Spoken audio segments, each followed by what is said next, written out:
Meet Judy and Jane, our two beloved participants from Amica Bronte Harbour.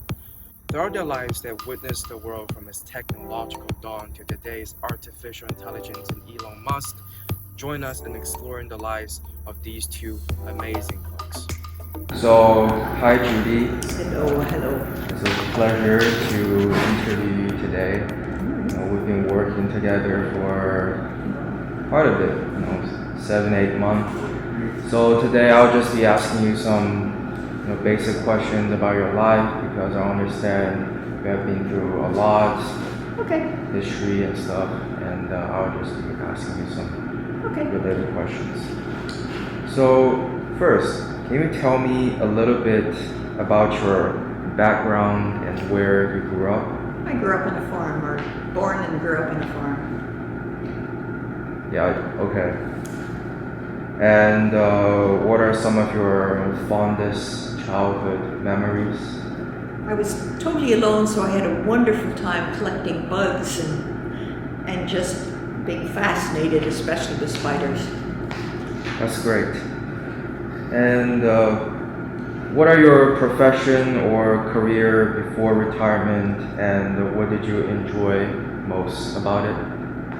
I was in nursing, registered nurse, and I enjoyed helping people. Are there any hobbies or interests you pursue throughout your life that you'd like to share? Portraiture. That is it. I love portraiture. That's great.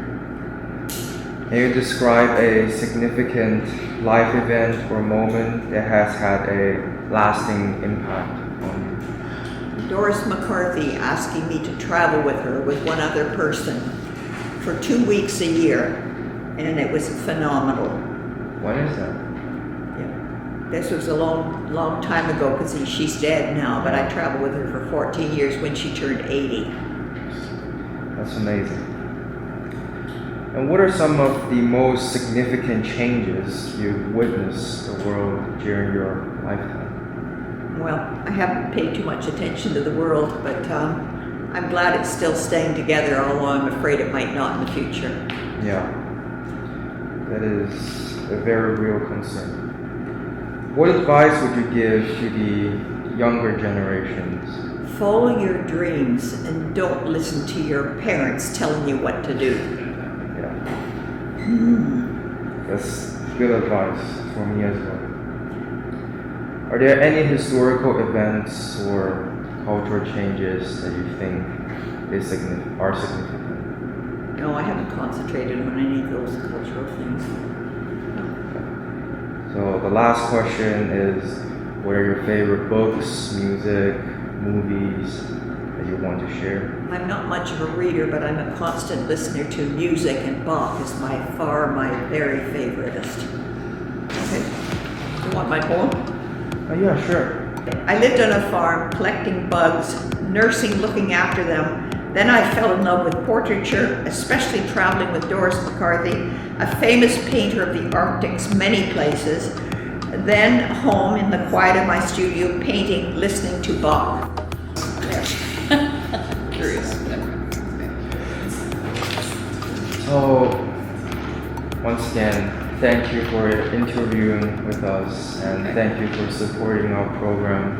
And your poetry has improved a lot over several months. That's phenomenal.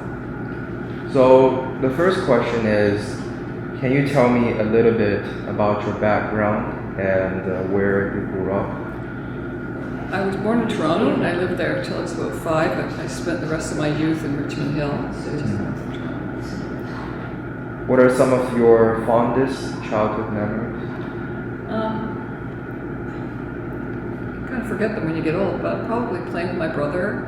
We had lovely property before it got built up. We had a horse, 5 acres of land, and just having fun. So, what was your profession or career before retirement?